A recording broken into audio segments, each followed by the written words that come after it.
पे जैसे क्लिक करोगे क्लिक करते साथ ही सारे के सारे अपनी अपनी जगह पे वापस चलेंगे। सेम वैसे जैसे मोबाइल के अंदर रीसेट, मोबाइल रीसेट कर दो डाटा सारा क्लियर हो जाएगा और सेटिंग भी उसकी रीसेट हो जाएगी। तो ये भी उसकी अगर चाहिए होगी तो बात कर सकते। ठीक, नेक्स्ट एक रेक्टेंगल चाहिए। इस पर अगर आपको इस रेक्टेंगल का साइज मालूम है तो सबसे आसान होगा रेक्टेंगल बनाना। इसका साइज है क्या चेक कर सकते हो एडिट में जाकर 210 297 ये इसका एक्चुअल साइज है। मुझे इस पर रेक्टेंगल लगाना है। रेक्टेंगल लगाने के लिए रेक्टेंगल टूल, इस जगह पर आकर रेक्टेंगल ड्रॉ नहीं करो,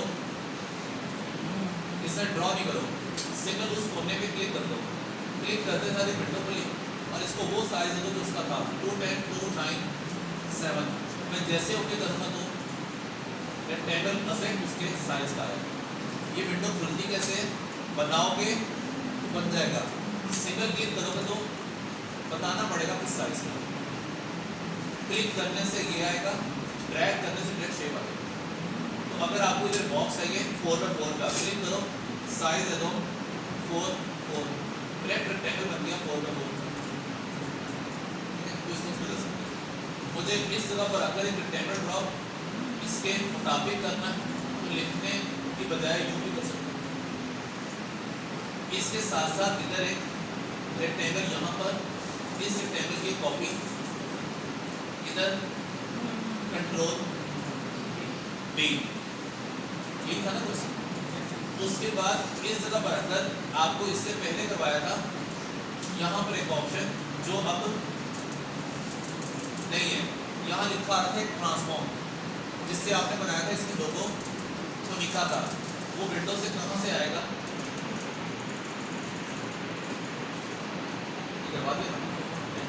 ट्रांसफॉर्म पे क्लिक करोगे। इसके तहत आपने बनाया था पुनिका का लोगो, जिसमें ऑप्शन होगी पाई की। अगर किसी को याद नहीं है तो अब फिर देख लेना। रेक्टेंगल, जिस रेक्टेंगल कोना राउंड करना है चारों के चारों तो लॉक कर दो। अब उधर से कॉर्नर कितने राउंड हो गए? सब के सब नहीं करने, दो करने हैं तो इसको कर दो अनलॉक 0। ये करवाया था ना? Yes sir. अब बताना ये कितना है? 13 mm मिलीमीटर। मैं यहाँ बना रहा हूँ एक रेक्टेंगल। इसका कॉर्नर राउंड करने के लिए अगर मुझे इस ऑप्शन का नहीं मालूम ट्रांसफॉर्म का, तो इससे कोने राउंड यहाँ से भी हो सकते हैं डायरेक्ट से, यूं तरह से कोने राउंड हो गए। ठीक है, लेकिन इसका एडवांटेज सिर्फ हम रेक्टेंगल नहीं किसी भी चीज़ का कर सकते हैं। जबकि अगर आप यहाँ कुछ अपना बनाओ ऐसा, इससे कोने राउंड करने मुमकिन नहीं है इधर से हो सके, क्योंकि इसकी नज़र में ये शेप ही नहीं है। ये मैंने पेन टूल से अपनी कस्टम शेप बनाई, ये प्रॉपर शेप नहीं है। अगर होती तो इधर प्रॉपर्टी शो करता, वो क्या कर रहा है? नो शेप प्रॉपर्टीज, शेप है ही नहीं। इन केस पे मुझे इसकी रोड्स को कर्व करने के लिए यहाँ से करना होगा, जिस तरह भी करने से इसको यहाँ पर आ रहा है साइड पर। मैंने यूं वेल्ड किया, सारा वेल्ड हो गया। उसके बाद इस जगह पर अगर आपने डायरेक्ट सिलेक्शन टूल के तहत इस पर क्लिक किया यूं, अगर मैंने यूं क्लिक किया तो कौन सा कोना राउंड होगा? सारे ऊपर से भी। जबकि आपने मुझे जो तस्वीर दिखाई उसमें सिर्फ ये वाले थे, ये बाहर वाले नहीं थे। तो जो करने हैं फिर उन्हीं को सिलेक्ट करो। अब करोगे तो सिर्फ ये अंदर वाले होंगे, वो नहीं होंगे। अगर उन्हें भी करना तो उनको भी सिलेक्ट करो, ये क्यों देंगे? ये सीवी में था। अगर कोई और है तो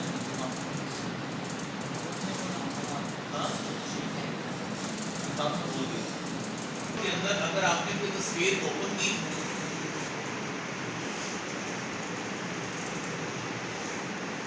कोई भी तस्वीर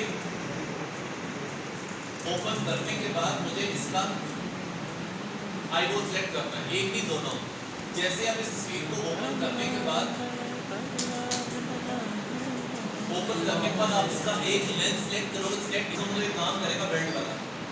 ऑल्ट प्रेस कर दो तो काम करेगा फ्रेम इंडियन बेल्ट की इतनी खास जरूरत नहीं पड़ेगी जो साइड पर है, जरूरत कभी पड़े तो यूज़ कर लेना, अदरवाइज ये बेकार होगी अगर मुझे इस टूल की समझ आ गई तो।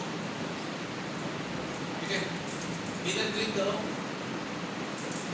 टेप क्या होगा, कुछ भी नहीं, तो प्लस आ रहा है, ऑल्ट बटन प्रेस करो, अब होगा वो दरमियान से ट्रिम हो गया, इधर से भी करना ऑल्ट के साथ। ठीक है, अगर इसको जोड़ना है तो डायरेक्ट, फिर कोई शिफ्ट कोई ऑल्ट नहीं है, क्योंकि प्लस साइन आता है, प्लस साइन मतलब बेल्ट, ऑल्ट साइन मतलब ट्रिम। ठीक है, इसका एडवांटेज ये होगा कि अगर आप इस जगह पर अगर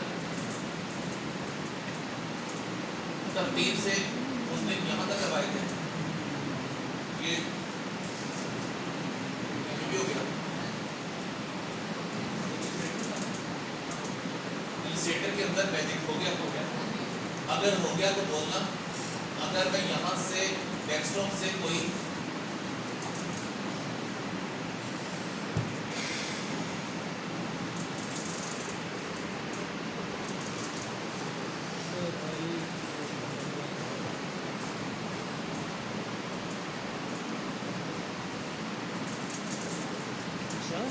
इसका कॉलर सेलेक्ट करना है, मैं जो कॉलर पे क्लिक किया, इसका कॉलर सेलेक्ट हो जाएगा या नहीं,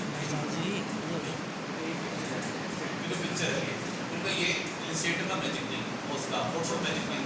ठीक है, तो ये डिफरेंस माइंड में रखना, ये भी क्लियर।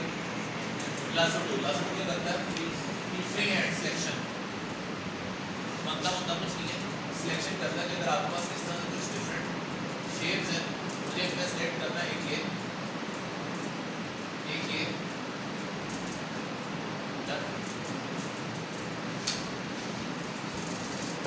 चारों के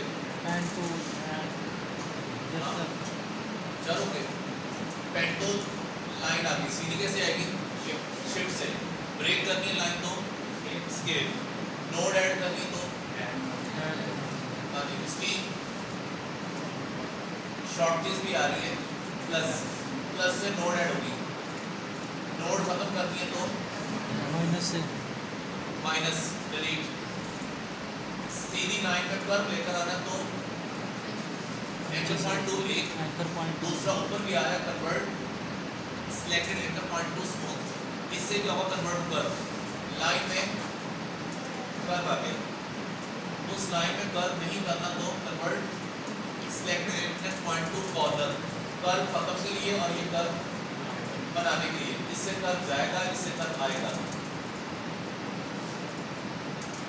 ठीक है, दो है, इससे कर्व खत्म हो जाएगा, इससे कर्व आ जाएगा, अगर ये दोनों यूज भी करने फिर इससे भी हो जाएगा, ऊपर से यूज करना बेहतर इसलिए तो कोरल ड्रा के अंदर भी ऐसे ही था, नोड सेलेक्ट करो convert to curve, Corel Draw में भी ऐसे ही था, नोड सेलेक्ट करो कन्वर्ट टू लाइन, स्ट्रेट हो गया,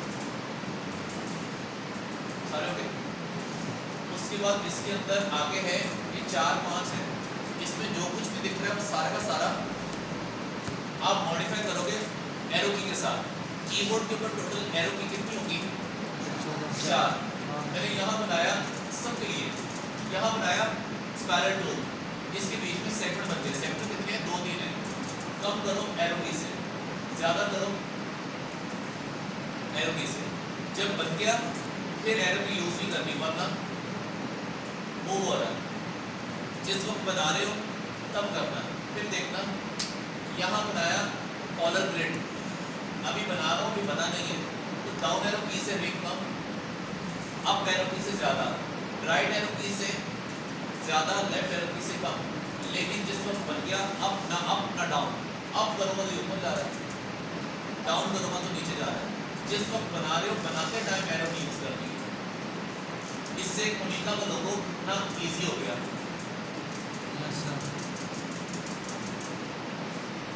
ठीक है, अगर ये चीज़ आपको पहले मालूम होता तो शायद आपको रोटेशन की प्रैक्टिस नहीं होगी, पाए का ऑप्शन कहाँ है पता नहीं चलेगा, क्योंकि आसान बन गया, इसलिए ट्रेनिंग के अंदर हमेशा आसान चीज़ों को एंड पर रखते हैं, क्लियर। अदरवाइज कोनिका का या BMW लोगो बनाना बहुत ईजी, 4 चाहिए तो 4 हो गए,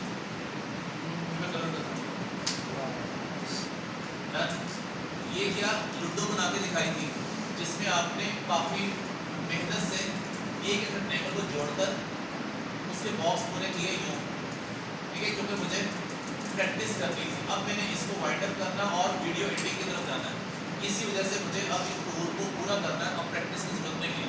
रेक्टेंगल ग्रिड टूल के साथ बनाओ यूँ, इससे कॉलम कम है, डाउन एरो की, लेफ्ट एरो की, ज़्यादा भी हो जाएंगे कम भी हो जाएंगे। लूडो में 3 चाहिए, 3 रोज 6 चाहिए, 3 है, 4 है, 5 है, 6 है, इसलिए हो गया। अब एरो की यूज फाइनल नहीं है, अब वो होगा बनाते टाइम करना दोनों के, बल्कि तीनों लाइन के ऊपर एरो की यूज करने का फायदे नहीं। एक क्वेश्चन वेल्ड कर दो, वेल्ड हो गया, फिर यहाँ से डायरेक्ट सिलेक्शन टूल के तहत घूमना, सिलेक्ट और इसको, ये कैसे हो सकता है। दूसरा, इन दोनों में फर्क क्या है, ये करता है पूरी शेप को सिलेक्ट, ये करता है सिलेक्टेड एक कॉर्नर एक लाइन एक एज। मैंने अगर इस पे क्लिक किया पूरा रेक्टेंगल मूव होगा, अगर इस पे क्लिक किया तो मेरा सिर्फ एक कॉर्नर एक नोड एक डॉट मूव होगा, ठीक है। अगर मैंने सिलेक्ट किया, अगर मैंने सिलेक्ट किया इसको इस टूल से तो सिलेक्ट किया हुआ पूरा, अगर आपने सिलेक्ट किया इसको इससे तो सिलेक्ट किया हुआ सिर्फ एक लाइन, ये लाइन भी निकालनी है, इस लाइन को निकालना है थोड़ा सा, पूरा नहीं। मैं जब भी करूँगा पूरा का पूरा ही मूव होगा, पूरा रिमूव नहीं करना। फिर टूल पेन, एक क्लिक इधर एक क्लिक